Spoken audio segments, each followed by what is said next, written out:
Bon, salut à tous.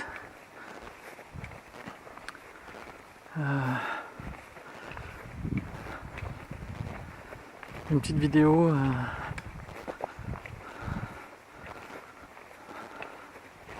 sur une petite sortie à la journée du côté de chez moi, avec une envie de vous faire découvrir une petite recette que j'ai découvert déjà il y a quelques années et donc j'avais envie de vous faire partager. Bon, là j'ai bougé, je me suis fait une belle ascension là, puis là le temps se gâte un peu, mais voilà, je me suis mis un petit peu plus à l'abri du vent. Je vais me poser quelque part, mais pourquoi pas là. Allez, à tout de suite.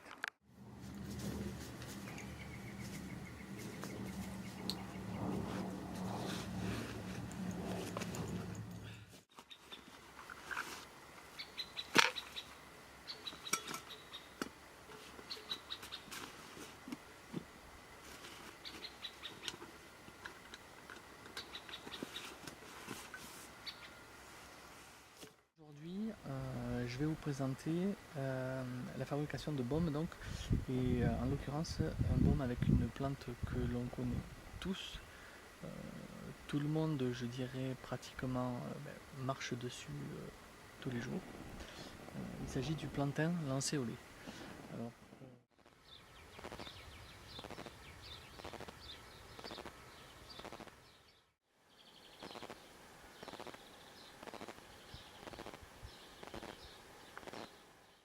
le plantain lancéolé, c'est une plante qui est, alors déjà c'est une plante comestible. Donc on peut manger ses feuilles et ses bourgeons. Ces feuilles, vous pouvez les mettre dans une salade. Alors, ça alimente bien une salade, quoi. Et ces bourgeons aussi se mangent. Ils ont un petit peu, beaucoup d'entre nous qui ont goûté ont reconnu une certaine odeur, un certain goût, pardon, de champignons. Bon, pourquoi pas. Mais c'est aussi une plante médicinale. En l'occurrence, une plante anti-allergène. L'utilisation la plus courante, c'est de casser les feuilles et de se la frotter sur n'importe quelle piqûre d'abeilles, de moustiques, etc. Ça soulage énormément les démangeaisons.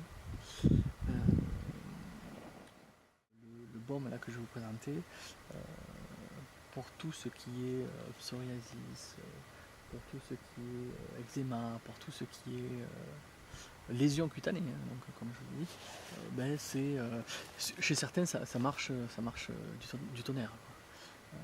Ça les apaise, et bon, c'est vrai que faire un baume, on va dire, avec des ingrédients, on va dire, entre guillemets, sains, par-dessus le marché, ça nous évite de payer une blinde d'une pommade qu'on achète en pharmacie, et de deux, de se mettre je ne sais quel produit, de je ne sais quelle substitution sur la peau, dont on ne sait d'où il vient, ni d'Ève, ni d'Ève. Donc voilà les ingrédients dont nous aurons besoin. Tout d'abord, alors bon là c'est déjà prêt, mais ça c'est une macération de plantain dans de l'huile végétale. Donc grosso modo les proportions, il faut 200 g de plante par litre d'huile. Il faut laisser macérer ça au minimum 3 semaines.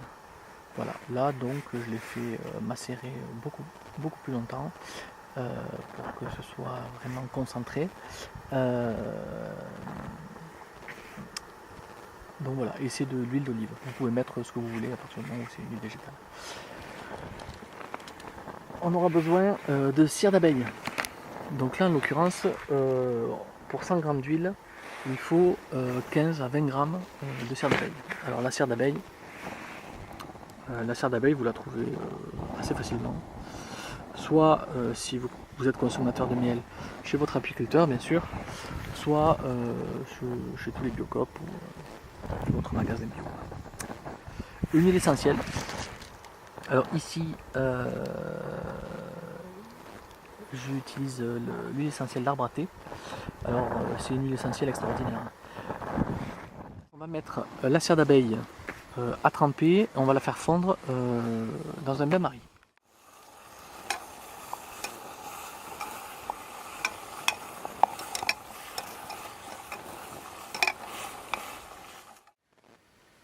La cire d'abeille est quasiment toute fondue. Je rajoute l'huile d'olive avec la préparation, la macération.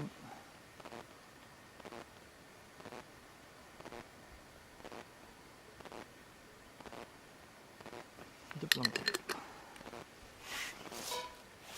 Alors vous pouvez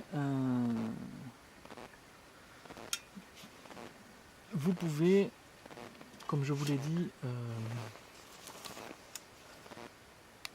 y mettre n'importe quelle huile pour parfumer. L'huile de noix marche très bien. L'huile de colza est assez neutre. Enfin, chacun fait comme il veut à ce niveau-là. Par contre, chacun ne fait pas comme il veut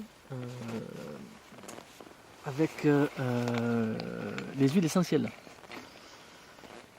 C'est-à-dire que c'est quelque chose que donc c'est un baume dont je vous parle. Donc vous allez vous l'appliquer sur la peau. Donc renseignez-vous bien sur les huiles essentielles que vous allez utiliser. Certaines sont ce qu'on appelle photosensibles. C'est-à-dire qu'elles réagissent au contact du soleil. Faites attention, renseignez-vous, approfondissez le sujet si jamais vous voulez utiliser d'autres huiles essentielles. L'essentiel étant qu'elles soient donc bactéricides et qu'elles ne soient pas photosensibles. Vous mettez entre 5 et 7 gouttes d'huile essentielle. 1, 2, 3, 4, 5, 6 et 7. Alors il s'agit de ne pas porter tout ça à ébullition. Vous l'avez bien compris, justement, la cuisson se fait au bain-marie pour préserver tous les actifs de la plante. Donc là tout est fondu, je vais retirer mon récipient. Et donc je le verse dans mon contenant.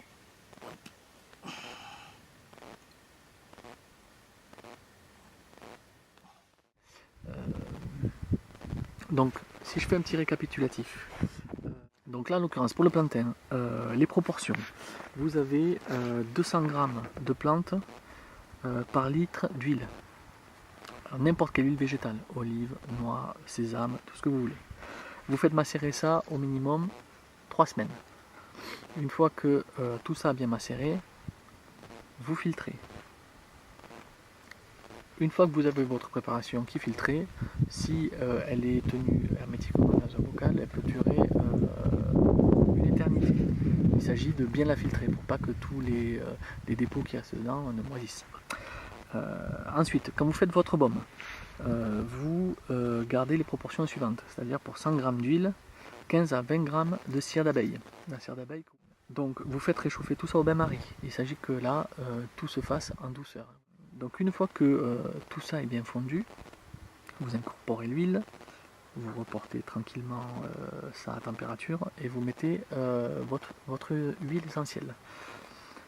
Je vous répète de prendre des trucs très précautionneux avec les huiles essentielles. Certaines sont photosensibles.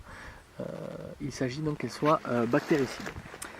Elle jouera le rôle de conservateur dans notre préparation.